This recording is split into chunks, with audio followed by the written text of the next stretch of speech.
अपने घर पर आ गई और अपने घर के कामों में लग गई।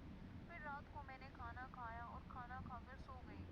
अभी मुझे सोए हुए थोड़ी ही देर हुई थी कि मैंने सपने में देखा कि पुजारी मेरे साथ बहुत ज़्यादा शरारती हरकतें कर रहा है और उसकी यह हरकतें मुझे बहुत अच्छी लग रही हैं। अचानक से मेरा सपना टूट गया और मैं इधर उधर देखकर मायूस हो गई। अरे यार, यह तो सपना था।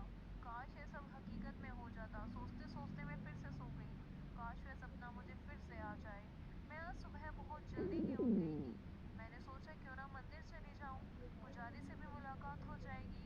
उसका भी दिल की हाल पता चल जाएगा। आखिर उसके मन में चल क्या रहा है। मैं जल्दी से नहाई और तैयार होकर मंदिर चली गई। मैंने देखा पुजारी फिर से वही धोती पहनकर नहा रहा था। इस बार नहाते में उसने बहुत ज्यादा देर लगाई थी और मुझे बैठने के लिए इशारा कर दिया। मैं वहीं से बैठी बैठी उसे घूर रही थी। थोड़ी देर बाद वह नहाकर आया और बोला, चलो मैं तुम्हें पूजा कराता हूँ। वह बार बार मेरी तरफ बड़े ध्यान से देख रहा था। शायद वह भी जानना चाहता था कि मेरे मन में क्या चल रहा है। लेकिन मैं तो अनजान बनी रही थी और ना ही मैंने उसे उस पर्ची के बारे में पूछा। थोड़ी देर पूजा करने के बाद उसने मेरे पास आकर धीरे से कहा, तुम बहुत सुंदर हो। मैंने कहा, पुजारी जी, आप तो बाल ब्रह्मचारी हो, आपको ऐसी बातें शोभा नहीं देती। उसने कहा, हाँ, यह सब तो ठीक है, मगर मैं भी तो इंसान हूँ, मेरा भी तो मन है, कभी कभी बहक जाता है। अच्छा यह बताओ कि जब मैं नहा रहा था तो तुम क्या देख रही थी। मैं थोड़ी शर्मा गई मगर हिम्मत करके बोली, कुछ नहीं पुजारी जी, मैं तो बस ऐसे ही देख रही थी।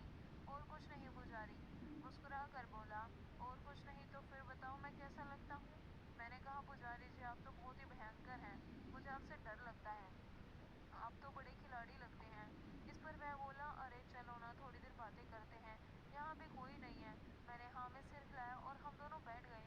अचानक ही पुजारी जी मुझे देखकर बोले, तुम मुझे बहुत ही अच्छी लगती हो, मन करता है तो मैं अपने सीने से लगा लूं। तब मैंने कहा, लगता है आप बाल ब्रह्मचारी के नाम से बहुत मजे कर चुके हो, आप तो बहुत खराब आदमी लगते हो, मैं आपके बारे में सबको बता दूंगी।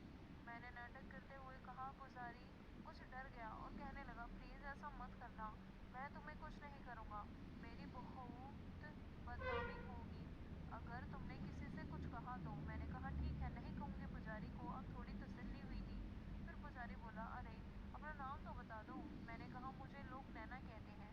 अच्छा ठीक है, अब मैं चलती हूँ, लेकिन मैं कल शाम में फिर आऊंगी और आपसे और बातें करूंगी। और मैं मुस्कुरा कर चल दी। दूसरे दिन करीब 7 बजे शाम को मैं मंदिर गई तो देखा कि पुजारी जी अकेले बैठे हुए हैं।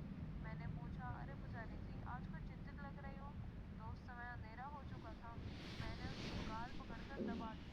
तब जाकर वह मुस्कुराए और मेरा हाथ पकड़कर कहने लगे, अरे नैना, मैं तो डर गया था कि तुम मुझसे गुस्सा हो गई हो। मैंने नाटक करते हुए कहा, नहीं ऐसा नहीं है।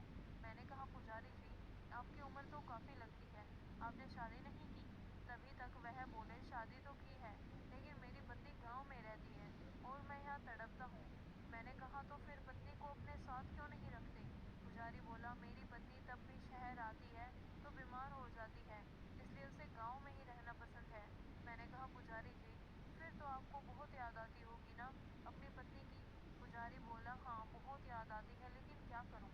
मैंने पुजारी को तसल्ली देते हुए उनके कंधे पर हाथ रखा। उसने मेरे कंधे से हाथ उठाकर चूम लिया। मैं थोड़ी सहम गई थी। फिर पुजारी जी मेरा हाथ पकड़कर कमरे में ले गए और कहने लगे, प्लीज आज तुम मेरी पत्नी की कमी को पूरा कर दो, मुझे उसकी बहुत याद आ रही है। मैंने नाटक करते हुए कहा, भला मैं कैसे उसकी कमी को पूरा कर सकती हूँ। तो पुजारी जी बोला, आज के लिए तुम मेरी पत्नी बन जाओ, मैंने हिचकिचाहट होती जाएगी। पुजारी बोला, आज यहाँ कोई नहीं आने वाला है। इतना कहकर पुजारी ने मुझे अपने गले से लगा लिया और कमरे में बहुत धीमी रोशनी थी। अचानक ही पुजारी ने मुझे एक गिलास में शरबत दिया और कहने लगा, जल्दी से फटाफट इसे पी लो और बताओ कैसा है। मैंने जैसे ही वे शरबत पिया मुझे एक सुर चढ़ने लगा।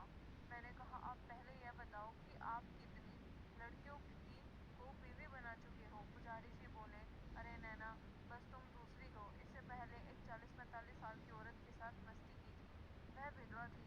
मैंने कहा, ओ पुजारी जी मैं तो कुंवारी हूँ। इतना कहकर मैं थोड़े नखरे दिखाने लगी, लेकिन धीरे धीरे मेरे जज्बात भी पिघलने लगे और कब मैंने अपना तन मन उन्हें सौंप दिया मुझे पता ही नहीं चला।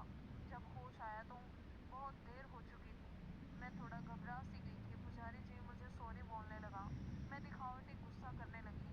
मैं घर जाने के लिए कहने लगी। पुजारी ने मुझे कुछ देर और रुकने के लिए कहा। बिना कुछ बोले मैं थोड़ी देर बैठी रही और झूठा गुस्सा दिखाती रही। वो बोला, तुम मुझे बहुत अच्छी लगती हो, तुम रोज मेरे पास आ जाया करो, मेरा भी दिल बहल जाएगा और तुम्हारा भी मनोरंजन हो जाएगा। मैंने हाँ में सिर हिलाया और उसके बाद मैं अपने घर आ गई।